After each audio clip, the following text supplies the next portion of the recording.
বিনির্মাণ না হওয়ার জন্য 12 তারিখে 2টা ভোট আমরা দিয়েছি।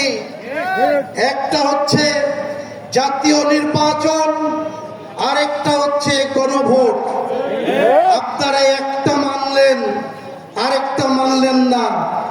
এর মাধ্যমে আপনারা প্রমাণ করেছেন ফ্যাসিবাদের বিদায় হয়েছে, হাসিনার বিদায় হয়েছে। সেই ফ্যাসিবাদকে আপনারা ধারণ করেছেন। আপনারা যদি এরকম কর্মকাণ্ড অব্যাহত রাখেন, ত্যাগহীন কণ্ঠে ঘোষণা দিচ্ছি, আবারও আবু সাঈদ দাঁড়িয়ে যাবে, আবারও মুগ্ধ পানি পানি করে রাজপথে চিৎকার দিবে ইনশাআল্লাহ।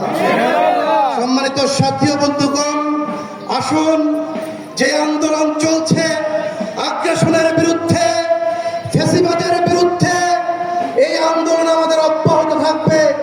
এই আন্দোলন আমাদের সংসদে, এই আন্দোলন আমাদের রাজপথে।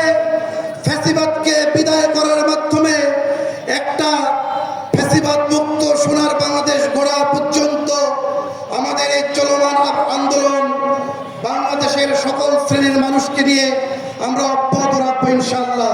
আসসালামু আলাইকুম ওয়া রাহমাতুল্লাহি ওয়া বারাকাতুহু। সংগ্রামী সাথী বন্ধুগণ, এই পর্যায়ে সংক্ষিপ্ত শুভেচ্ছা বক্তব্য রাখছেন এনসিপি জেলা সম্মানিত সাংগঠনিক সেক্রেটারি, বৈষম্য বিরোধী ছাত্র আন্দোলনের লড়াকু সৈনিক জনাব একরামুল হক আবিদ। বক্তব্য রাখছেন এনসিপি নেতা জনাব একরামুল হক আবিদ।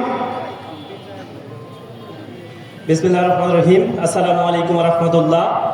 আজকে আমরা এমন একটি বিষয় নিয়ে এখানে ঐক্যবদ্ধ হয়ে দাঁড়িয়েছি, যেটি হচ্ছে এই বাংলাদেশের মানুষের জন আকাঙ্ক্ষার প্রতিফলন। বাংলাদেশ 54 বছর স্বাধীনতার পরও যে যখন ক্ষমতায় এসেছে জনগণের ভোটে, সে তখনই শাসকের ভূমিকায় অবতীর্ণ হয়েছে।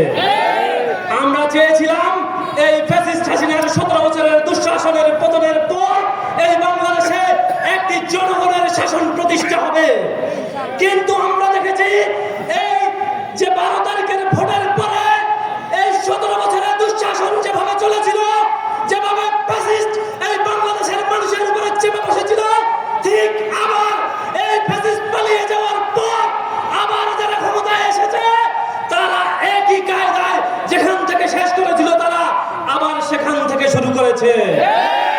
আমরা স্পষ্ট করে বলে দিতে চাই, এই বাংলাদেশের মাটির সূর্য সন্তানরা যেভাবে রক্ত দিয়ে বাংলাদেশকে ফ্যাসিবাদ মুক্ত করেছে, এরা এখনো মরে যায়নি, এখনো ঘুমিয়ে যায়নি। আবার বাংলাদেশের এই সূর্য সন্তানরা রক্ত দিবে, আবু সাঈদের মতো বুক পেতে দিবে গুলির মুখে ইনশাআল্লাহ।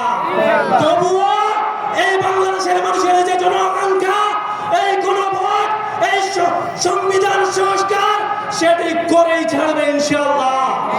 আমরা বলতে চাই,